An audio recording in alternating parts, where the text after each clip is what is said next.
ni BBC gahuza miryango ivugira Nairobi kuri metro 19 na 31 ku mirongo ya FM mu yaga binini no kuri internet kuri BBC gahuza akaburungu.com.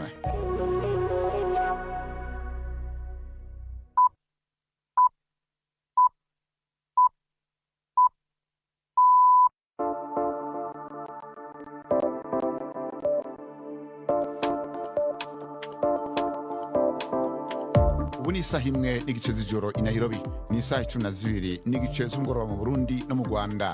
Muri kumwe na Bernard Bankukira. Tubaha ikaze bakunzi ba BBC gahuza miryango mu makuru kuri no gatanu igenekerezo rya 12 z'ukwa gatandatu 2026. Zimwe mu ngingo nkuru muri Kongo Kinshasa, Martin Fayulu yakomereke mu ishamirano hagati y'abajejwe umutekano n'abatavuga rumwe n'ubutegetsi bari mu myerekano imbere y'amashinga amateka. Naho mu Burundi, nyuma y'uko leta yarayemeye ko indinganizo y'amashuri shingiro yasubije inyuma ubumenyi, umwe warongoye amasendika bigisha arasigura aho ibintu vyagoraniye. Ubwa mbere hariho amasaha y'ururimi rw'igifaransa yagabanutse cyane, kandi urwo rurimi rw'igifaransa ariko ibindi vyigwa byose bigamwo. Rero urwo rurimi utaruzi n'ivyigwa bindi ntazishobora kumenya. Muri aya makuru kandi mu mikino Canada irahura na Bosnia Herzegovina mu gikombe cy'isi mu gihe Bafana yarayikubiswe.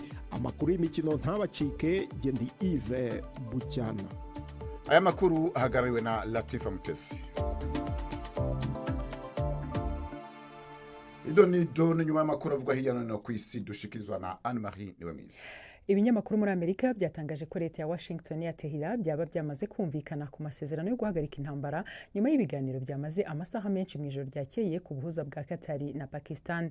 Amakuru avuga ko ayo masezerano ashobora gushyirwaho umukono ku cyumweru i Geneve mu Busuwisi hagati ya Vice President JD Vance wa Amerika ndetse na Mohamed Kulibaf ukuriye inteko ishinga amategeko ya Iran.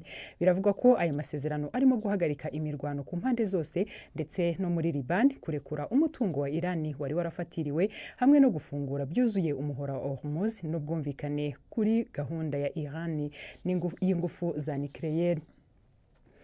Abantu amagana bateraniye mu mujyi wa Gilgil mu gihugu cya Kenya mu muhango wo kwibuka abanyeshuri b'abakobwa 16 bapfuye mu mpera z'ukwezi gushize bazize inkongi y'umuriro yibasiye inzu bararamo, aho bagenzi babo haribo bashinjwa kuyitwika mu masaha y'igicuku.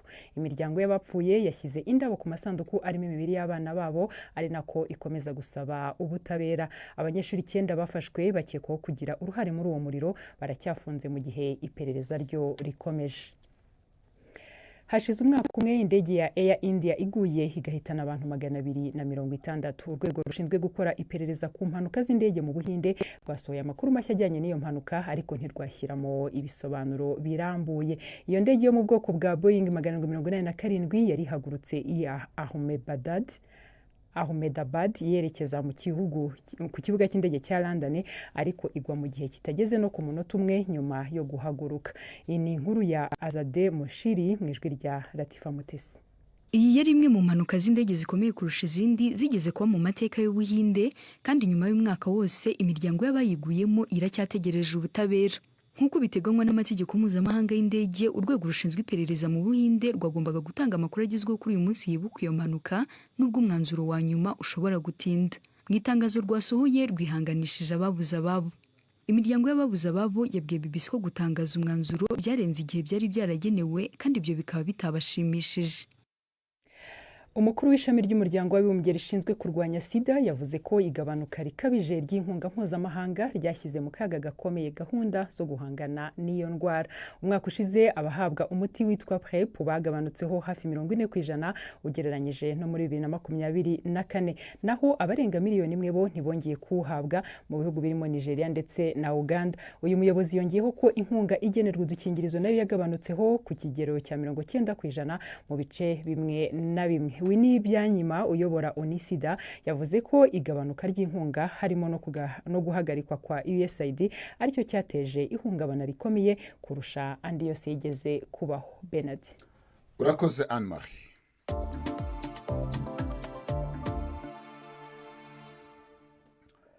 umwe mu ndongozi z'abatavuga rumwe n'ubutegetsi muri Repubulika ya Demokarasi ya Kongo yakomerekeye mu ishamirano hagati y'abari mu myerekano n'igipolisi hafi n'amashinga amateka ku mugwa mukuru Kinshasa. Martin Fayulu yari kumwe n'abandi batavuga rumwe n'ubutegetsi biyamiriza integuro y'itegeko rigenga amatora ya kamarampaka kwihindurwa ry'ibwirizwa shingiro, bakavuga ko rishobora gufasha Perezida Felix Tshisekedi kuguma ku butegetsi inyuma ya 2028. Inkuru ya Chansar Abimana. Kinshasa ibintu vyifashe nabi kuri uyu wa gatanu nyuma yaho ihuriro ry'abatavuga rumwe n'ubutegetsi muri Kongo rirenze ku ngingo y'igipolisi yababuza kugiririra imyiyerekano imbere y'inama nshingamateka izwi nka Palais du Peuple. Abapolisi bari barungitswe ari benshi kuva mu gatondo kugira babuze iyo myiyerekano. Abayitaba bari bateguye kwicara imbere y'inama nshingamateka, ariko bamwe mu bashigikiye abatavuga rumwe n'ubutegetsi bagerageje kuhahurira bavuga ko bafise uburenganzira bwo kwerekana akababaro kabo. Muri uko gucamirana, Martin Fayulu, umwe mu batavuga rumwe n'ubutegetsi bakomeye, bivuga ko yakomeretse. Amashusho yakwiragiye ku mbuga ngurukana bumenyi amwerekana afise amaraso ku ishati, ariko ntibiramenyekana neza aho yakomeretse. Fayulu yabaye wa gatatu mu matora ya perezida yo mu 2023. Abategetsi bari basavye ko iyo myiyerekano yimurirwa mu kindi kibanza kizwi nka Kasavubu, bavuga ko bashaka gukingira umutekano no kudahungabanya ibibazo vya leta biriko birakorwa mu mashure muri iki gihe. Iyo myiyerekano ije inyuma yaho inama nshingamateka yemeje integuro y'itegeko rya kamarampaka kwa 9 ukwezi kwa gatandatu no mwaka. Ubu iyo nteguro ikabirindiriwe mu nama nkenguzamateka. Abatavuga rumwe n'ubutegetsi bavuga ko uwo mugambi ushobora gutegurira inzira Perezida Felix Tshisekedi yo kwiyamamariza ikiringo ca gatatu niyarangiza 2 vyemewe n'ibwirizwa shingiro riri hasanzwe. Urakoze Chansar. Mu gihe cyo wikera uzuba umusi mpuzamakungu wo kuzikana abagendana ubumuga bw'uruhu bazwi nka albinos mu Rwanda, umuryango w'abufise urasaba kwegerezwa abahinga mu buvuzi bw'uruhu kugira ngo babafashe kugwanya ivyago vyinshi bagira vyo kugwara kansere y'uruhu. Benshi mu bafise ubwo bumuga ngo bapfa batararenza imyaka 40 y'amavuko bitewe ahanini n'izuba uruhu rwabo rudashobora kwihanganira. Ngo bahanzwe kandi n'ubukene bukabije kuko bakora amasaha make cyane ku munsi kandi ntibakore imirimo yose kubera gutinya izuba ribangamira uruhu rwabo. Jean-Claude Mwambutsa. Felician Nduhungirehe wo mu karere ka Musanze ni umubyeyi w'abana 8 barimo 5 bavukanye ubumuga bw'uruhu. Kimwe n'umugore we Nduhungirehe afite uruhu rwirabura. Kubyara abana bafite ubumuga bw'uruhu ngo byatumye rimwe na rimwe bahabwa kato. Nduhungirehe avuga ko bitoroshye kwita kuri aba bana kuko basaba byinshi mu rwego rwo kubarinda. Iyo izuba ryabaye ryinshi bakunda kugira udusebe, bakunda kugira uduheri. Iyo nibyo bimenyetso byagaragaye twihutira kuja kwa muganga. Twasaba nuko hari amavuta bisiga, amavuta adakunda kuboneka, kuyegereza nko ku masantere de sante biba ari byiza, n'umuntu akaja arayabona ku giciro gitoya. Ikibazo cy'uruhu rwabo rutihanganira izuba ndetse n'ingaruka zishobora kugera ku burwayi bwa kanseri y'uruhu ngo nicyo gihangayikishije abafite ubumuga. Umukuru w'umuryango OIPA urengera uburenganzira bwabo Nikodeme Habumugisha avuga ko nubwo hari byinshi leta imaze kubakorera hakiri n'imbogamizi y'indwara ya kanseri ihitana bamwe, benshi muri bo batararenza imyaka 40 y'amavuko. Ku bitaro by'uturere nta muganga uhari uzi ku bumuga bw'uruhu, uzi no kuri kanseri y'uruhu ikunda kwibasira umubiri wacu, kandi buri bitaro hakaba hari umuganga nibura wahuguwe ushobora kumenya ibimenyetso bya kanseri y'uruhu. Uyu munsi ikibazo gikomeye ni uko mu Rwanda kanseri y'uruhu ivurirwa mu bitaro bike hano i Kigali, niho hari abaganga b'indwara z'uruhu ku buryo n'umuntu uhageze ahagera atagishoboye gukira. Ariko tugatekereza ko hari uburyo umuntu ashobora kumenyekana bikiri ku rwego rw'ivuriro, ku rwego rw'ibitaro by'akarere, uyu muntu yahabwa ubufasha hakiri kare. Habumugisha avuga ko abafite ubumuga bw'uruhu bahora mu bukene bukabije kuko badashobora gukora amasaha menshi kandi ntibakore imirimo yose nk'uko bigenda ku bandi kubera gutinya izuba. Asaba umuryango muri rusange gufasha aba bantu, ariko ngo na bene ubwite bakumva ko aribo bagomba gufata iya mbere. Ntabwo bazi ko uruhu rwabo rwangirizwa n'izuba, kuko iyo rwangirijwe n'izuba babifata nk'ibisebe bisanzwe, ntabwo bazi ko bibyara kanseri y'uruhu. Iki rero kikaba ari igihe cyiza leta yatangira gukora ubukangurambaga bivuga ko abantu bafite ubumuga bw'uruhu baticwa n'ibisebe, ahubwo ibyo bisebe byitwa kanseri. Muri rusange u Rwanda rufite ikibazo cy'ubuke bw'inzobere mu kuvura indwara z'uruhu. umwaka ushize urugaga rw'abaganga rwatangazaga ko inzobere mu buvuzi bw'uruhu zitarenga 15 ku banyarwanda basaga miliyoni 14 kandi izi mpuguke nazo ngo zikaba zibanda ku mujyi wa Kigali gusa. Jean Claude Mwambutsa, BBC Gahuza Miryango i Kigali. Mu Burundi leta yaraye yemeye ko igiye gusubiramo indinganizo y'ivyigwa mu mashure nyuma yo gusanga yari imaze imyaka irenga 10 yatumye ubumenyi bw'abanuka. Yahora yarizwe nk'ishure shingiro canke école fondamentale yari ifise intumbero yuko ubumenyi bwo mu ishure bujana no kumenya kubukoresha mu mirimo yo mu buzima bwa minsi yose, ariko ngo siko vyagenze. Emmanuel Mashandari numwigisha akaba no mu ndongozi z'amashirahamwe yabigisha. Mu kanya gaheze navuganye nawe ntangura ndamubaza aho ibintu vyapfiriye muri iyo ndinganizo ya fondamentale. Ubwa mbere hariho amasaha y'ururimi rw'igifaransa yagabanutse cyane, kandi urwo rurimi rw'igifaransa ariko ibindi vyigwa byose bigamwo. Rero urwo rurimi utaruzi n'ivyigwa bindi ntavyo ushobora kumenya. Icya kabiri ni uko bafashe ivyigwa vyinshi babishira mu migwi ibintu bise domaine. Basanga ivyigwa 4 biko vyigishwa n'umwigisha umwe, kandi usanga uwo mwigisha ashobora kuba no muri kaminuza yize kimwe mugaca bamuha ngo yigishe byose. Bagahitana indimi bakazishira hamwe zose zikigishwa n'umuntu usanga izo ndimi yize rumwe, bagaca bamuha kwigisha Igifaransa, Icongereza, Igiswahili, Ikirundi, byose kugira populariniza hamwe usanga ni kibazo. Ariko kandi indinganizo ya kera nayo harababana yuko yigisha ibyo mu gitabo gusa, abana bagafata mu mutwe ibintu batazi kujanisha n'ubuzima bwa misi yose. None ubwo igihe fondamentale yaza ntiyaboneka ko yari nziza? Oya, kuko ndazi mu gihe cy'iwacu ivyigwa vyinshi by'inzego by'ubuhinga de science byinshi twaraja muri amazu umuntu bagiramwo imyimenyerezo laboratoire. Ikigo cose ari ca physique ugacugira imyimenyerezo ukabibona. Ama rero kubera ubukene igihugu cagiye kiracamwo, ayo mazu yo kuronderamwo canke kugiramo imyimenyerezo aragabanuka, ibikoresho biragabanuka. Bituma rero abana biga kugira afate ku mutwe gusa ataronka akanya kuja kugira umwimenyerezo, kuko ikintu wabonye uriko uragikora ntucibagire. Iyi fondamentale nayo ikiza bavuga ngo umwana ngo azokwiga ngo aho kuzoja gusaba akazi, ngo ahubwo nibazoca agira akazi kugira baze kukamusaba. Cya cigwa bita ngo ni entrepreneuria. Mugabo ibyo byose wasanze byinshi zigishwa n'abatabifite ubumenyi, kandi naho intumbero byari bifise ntiyigeze ikurikirwa.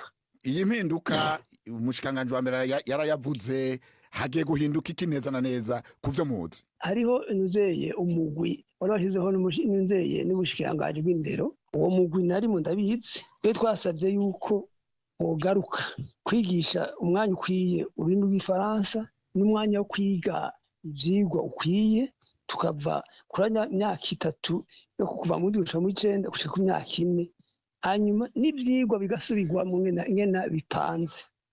Hanyuma ikindi dushima ni bavuga ati tugiye tugarukane abana baja mu mashure y'indaro, kuko amashuri y'indaro birafasha umwanya umwana akoresha, umwanya afise abamukurikirana. Ntibisa nuko iyo ari muhira abavyeyi bariko barikanga barondera ubuzima abangene bosha gutunga imiryango, ntaro umwanya wo gukurikirana abo bana.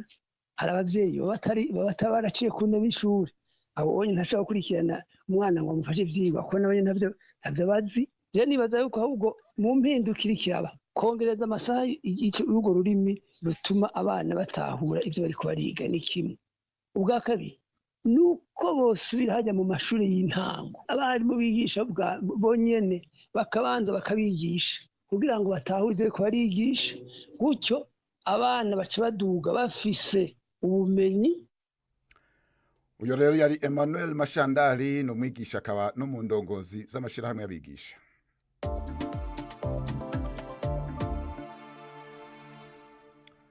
Mu kiganiro imvo n'imvano cyo ku munsi w'ejo kuwa gatandatu itariki 13 z'ukwezi kwa gatandatu umwaka wa 2026 kizogaruka ku gikombe c'isi cyane cyane ku mahirwe imigwi ya Afrika ifise yo kurenga nibura inkino zo ku rwego rw'imirwi. Afrika ihagarariwe n'ibihugu 10 birimo Republika ya Demokarasi ya Kongo, Afrika y'Epfo, Cote d'Ivoire, Senegal hamwe n'ibindi. Ntimuze mutangwe rero ni ku munsi w'ejo hamwe na Yves Bucyana. Mu makuru y'imyidagaduro mu Rwanda hagiye gutangura ibiteramo vya Summer Country Tour 2026 bizohuza abaririmbyi nka Bruce Melody na The Ben. Ni mu gihe kandi muri Uganda Zari Hassan na Shakib batandukanye bamaze imyaka 5 bubakanya. Aya n'ayandi atandukanye ni muri iyi nkuru twateguriwe na Latifa Mutesi.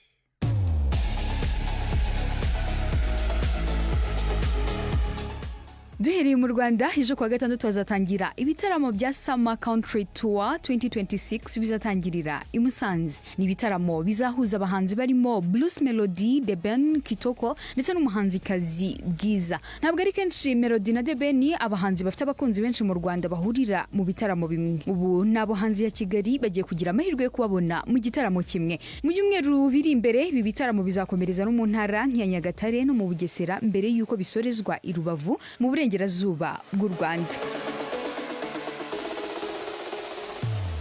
Mwandi makuru y'imyidagaduro twabateguriye muri Uganda, Zalina Hassan umucuruzi akaba n'umugore wo muri iki gihugu uzwi cyane mu myidagaduro mu karere yatangaje ko yatandukanye n'umugabo we Shakib nyuma y'imyaka 5 bashakanye.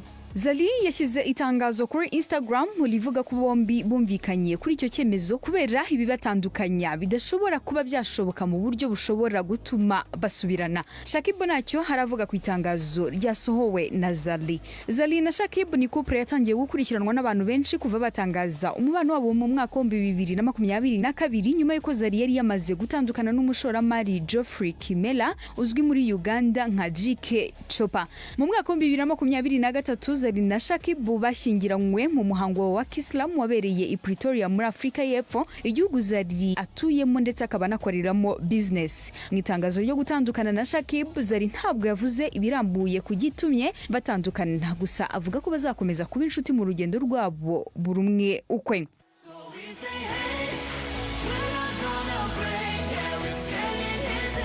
Reka dusoreze ku byaranze umunsi wa mbere w'igikombe cy'isi cya 2026 cyafunguwe ku mugaragaro mu mujyi wa Mexico kuri stade y'amateka ya Estadio Azteca. Uyu muhango waranzwe n'ubwitabire bw'abafana barenga 80,000 bari baje kwizihiza itangira ry'iri rushanwa rikomeye ku isi. Mu bahanzi bashyuhije ibi birori harimo Shakira, Burna Boy, itsinda rya muzika Mana ryaririmbye indirimbo yaryo ikunzwe cyane Oye Mi Amor ndetse n'abandi.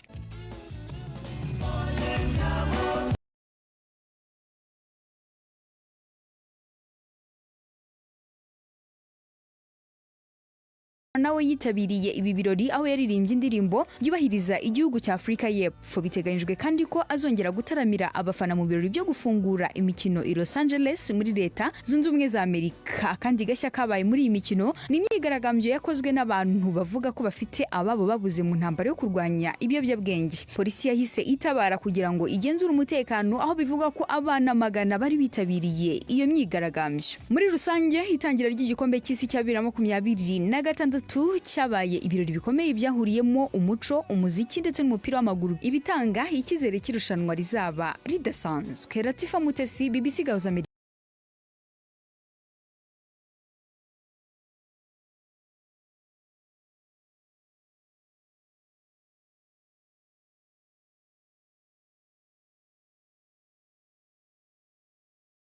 Latifa, ubu naho duhe ikaze Yves Bucyana mu makuru y'inkino. Imikino kuri BBC Gahuza Miryango. Mwireho neza mwese bakunzi b'imikino kuri BBC. Canada irahura na Bosnia Herzegovina mu mukino wa gatatu w'igikombe cy'isi, umukino utangira ku isaha ya 3 z'i Kigali n'i Bujumbura. Ku cyizere kiri hejuru cyane cyuko ikipe ya Canada y'abagabo ifite abakinnyi benshi bakina mu Burayi ishobora kwandika amateka mashya ku rwego rw'isi. Guhera ku mukino w'iri joro bakinamo na Bosnia Herzegovina, ubu ni ku nshuro ya gatatu Canada igiye mu gikombe cy'isi nyuma y'igihumbi 1986 n'ibihumbi 2022, ariko amateka yabo ntabwo ari meza kuko mu mikino 6 bakinnye yose barakubiswe binjiza ibitego 2 gusa batsindwa ibitego 12.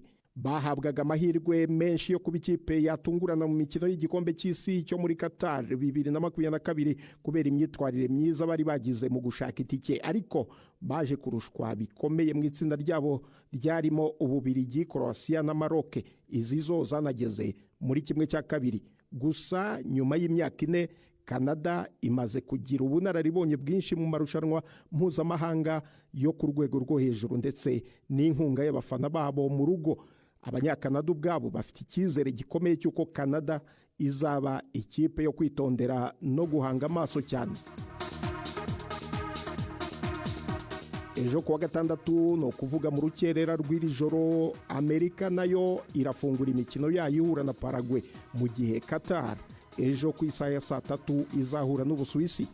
Hagati aho umukino wo gufungura irushanwa ikipe y'abafana yakubiswe na Mexico 2-0. Bamwe mu barebye uwo mukino bafite icyo bawuvugaho. South Africa ifitemo ikintu cyo guhuzagurika muri defense yabo, ikindi no muri mediane urebye ntabwo bari fo.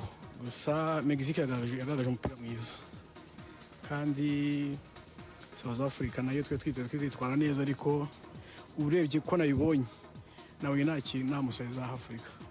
Umupira no umupira kuko umupira uridunda ntawamenya n'iziri inyuma. Gusa nkurikije itsinda turimo no kuntu yitwaye, nubwo wenda Mexico tuvuga ko ari iwabo, ariko mu by'ukuri ikomeje gukina kuriya uko yakinnye itisubiyeho, nta cyizere nayo cyo kuba yakomeza.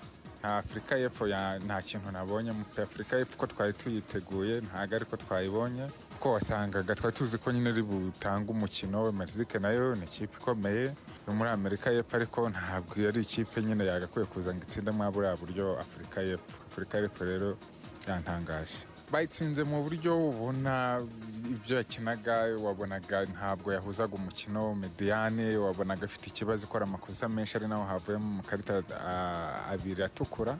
Rero kuri Afrika y'Epfo nayo nizeye ifite abakinnyi bakomeye bakina muri Mamelodi. Yantangaje pe, ntabwo ari bera nari nyitezo yari gutsindwa cyangwa se igatsindwa kimwe cyangwa ikanganya. Iriya mace Abanyafrika batubeshye kuko amakarita 3 muri mace imwe kandi ari iya mbere. Biriya bintu ntabwo ari ibintu byaduha icyizere nk'Abanyafrika.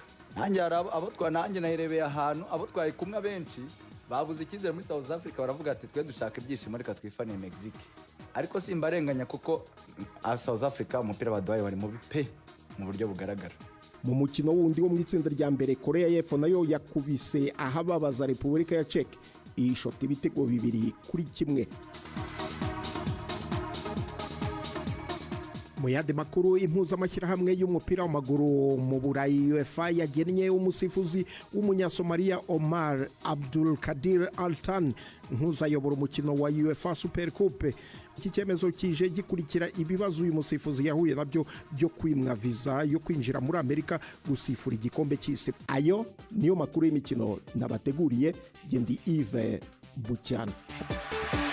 Imikino y'ubwoko bwose.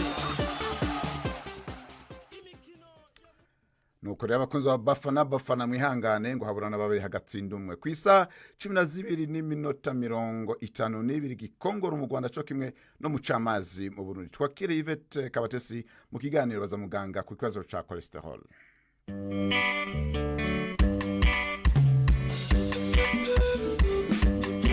Mwiriho neza.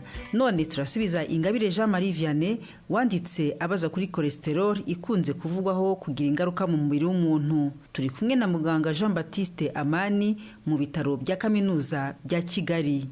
Cholesterol ubundi tuba dushatse kuvuga ikinyabutabire dushobora gusanga mu mubiri gifite akamaro gatandukanye mu mubiri, kuko cyifashishwa mu gukora nk'imisemburo imwe n'imwe cyangwa se mu igogora ry'ibindi byo tufata mu mafunguro cyane nk'ibinure bimwe na bimwe. Ni ikinyabutabire rwose umubiri ukenera cyane. Rero hari abavuga ngo hari nziza, ngo hari na cholesterol mbi, nibyo se bitandukaniraye? Cholesterol ubwayo ntabwo ari mbi ko twumvisha ko ifite akamaro kanini mu mubiri, ahubwo cholesterol iyo bita mbi cyangwa nziza ni ikindi kinyabutabire ntari bubonere ikinyarwanda muri anyihanganira cyitwa lipoprotein. icyo kinyabutabire kindi nicyo gitwara cholesterol mu maraso. Ubwo rero yitwa mbi cyangwa nziza bitewe n'ikiyitwaye. Ikiyitwaye rero iyo cyitwa LDL cyangwa se low density lipoprotein mu ndimi z'amahanga nibwo yitwa cholesterol mbi. Iyo itwawe mu maraso n'ikinyabutabire cyitwa HDL nibwo yitwa cholesterol nziza. Ubanza wenda ari naho mwakomerezaho mutubwire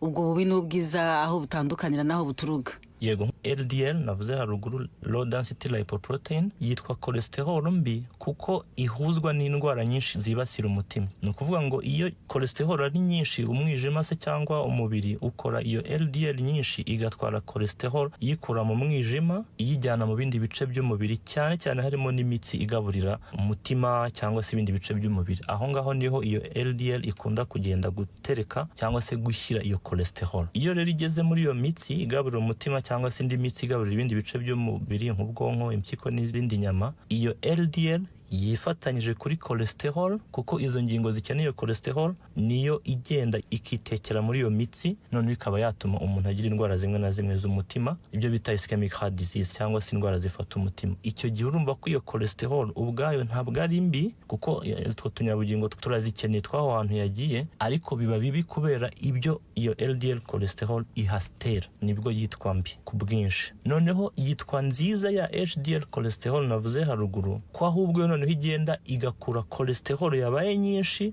muri ibyo bice bitandukanye by'umubiri, navuga nk'umutima, navuga nk'impyiko, navuga nk'ubwonko cyangwa se n'izindi ngingo, ahubwo noneho igasubiza iyo cholesterol mu mwijima, umwijima noneho ukayihindura umuntu akayisohora.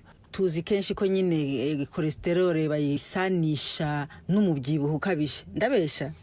Mu rugero rumwe navuga ko atari byo, ariko nanone nshaka kuvuga ko ari byo. Kubera iki? Kubera ko twese dukenera cholesterol kugira ngo nyine umubiri wacu ubashe gukora neza, ariko akenshi iyo umuntu afite umubiri munini, umubyibuho nyine wamutera ibyago byinshi by'uko yakora za LDL cholesterol zishobora kuba mbi ku bibazo ikaba yamutera n'umutima cyangwa se ibindi bibazo by'ubuzima. Iragenda se muri iyo miyoboro itwara amaraso mu mutima ikayangiza ite? Mu mutsi, imijyana y'amaraso cyangwa muri paroi cyangwa mu rukuta, reka mbyite gutyo nabuze ikinyarwanda, urukuta rw'umutsi niho hantu igenda noneho ikitekeramo. Iyo yitekeramo rero umutsi ugabanuka uko ungana n'amaraso atembera muri uwo mutsi akaba makeya. Birumvikana ko urugingo rugaburirwa n'uwo mutsi rutangira kugira amaraso make cyangwa rimwe rimwe rukaba rwayabura, ugasanga havuyemo za ndwara z'imitima navuze kubera umutima wabuze amaraso cyangwa se ubwonko bwabuze amaraso ahagije, ugasanga urwo rugingo rutangiye kugira ibibazo. Nuko nk'uko itera uburwayi ariko ubundi ubwayo ntabwo ibiri mu maraso ngo igende ngo iteze ibindi bibazo. Ese cholesterol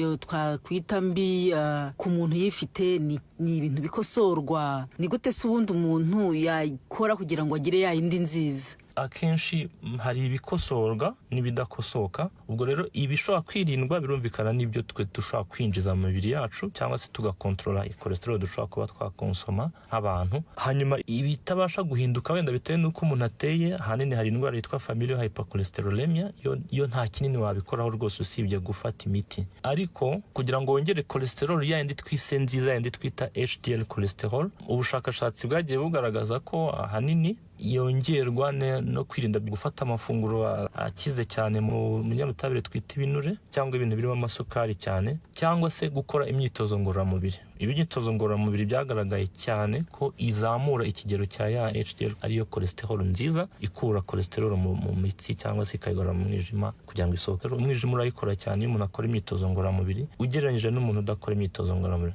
Muganga Jean Baptiste Amani watubwiraga kuri cholesterol, turamushimiye, turashimiye ndetse na Jean Marie Vianney Ingabire watwandikiye. Ni naha dusoreje, turacyakira nanone ibibazo byanyu. I Kigali ni gasanuka amabaruwa 2790 cyangwa kuri email bazamuganga@gmail.com. Muramuke neza.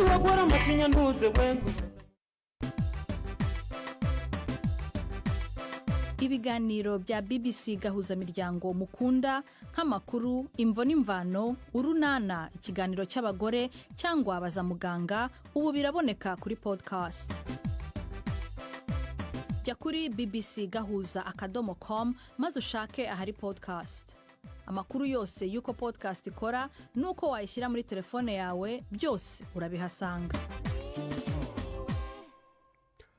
ni na hano rero turangirije amakuru yacu yo kuri uno wa gatanu. Ndabibutse ko ku munsi ugira kabiri w'inkino z'igikombe c'isi mu mupira w'amaguru mu kanya isaha 3 z'ijoro mu Burundi no mu Rwanda rurambikana hagati ya Canada na Bosnia Herzegovina isaha 9 z'igitondo, naho leta zumwe za Amerika ziza gutana mu mitwe na Paraguay. Amakuru yarahagariwe na Latifa Motesi, mu buhinga bw'ivyuma yari Herbert Masua. Bernard Bankukira nashikirije nk'abandi bashimira bipfuriza kugira weekend nziza aho muherereye mu mpande zitandukanye nziza.